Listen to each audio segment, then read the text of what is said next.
The talent agency CAA and several brands have ended their relationships with him.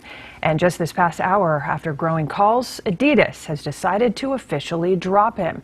The company released a statement saying, quote, Adidas does not tolerate anti-Semitism or any other hate speech.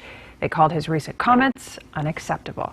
Adidas is the biggest hypocrite in the world for this one.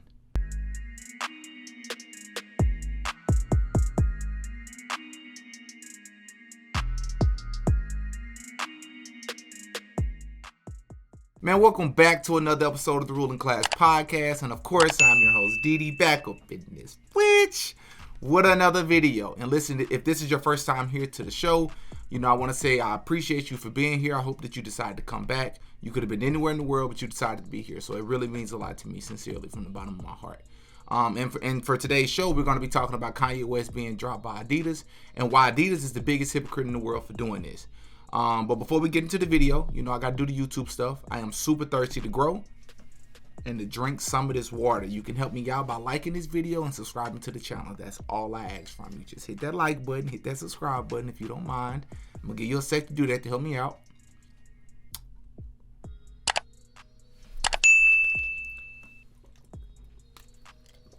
All right, now look, I just told y'all what today's show is going to be about. I don't typically talk about celebrities. I don't care to talk about celebrities, but I like to use this sometimes, as many of you know out there, as a vehicle to talk about, much more personal topics or concerns, in everyday life. And this is being freedom of speech. When somebody takes your freedom of speech away or take away your ability to free think, and why I think I don't agree with everything that Kanye West says. And I think a lot of the things that Kanye West say is scripted. I do. I'm gonna make an entirely different video on this.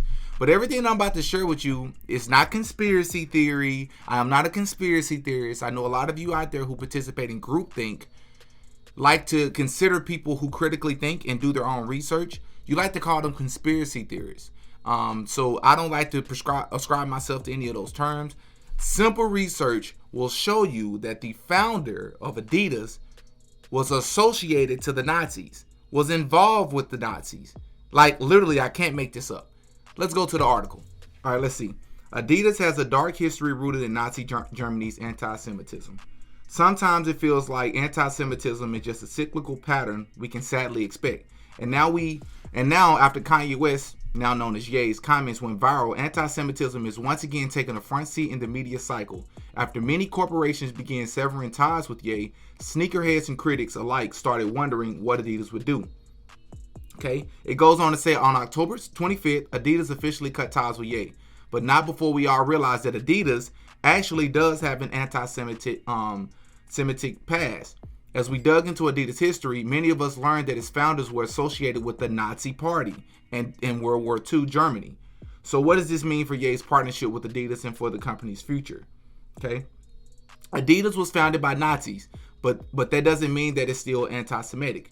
Adidas' story was actually begins before World War II during Germany's Great Depression in 1924, when two brothers, Adolf Adi Dassler, which is where they got the name from, Adidas, D-A-S at the very end for Dassler, which is their last name, and Adolf, A-D, right, and his nickname was Adi, right, A-D-I, that's where they got Adidas from, right, and Rudolf Dassler decided to start their own sports shoes company called Dassler Brothers Shoe Factory in their hometown, I'm not even going to try to pronounce that, in Germany.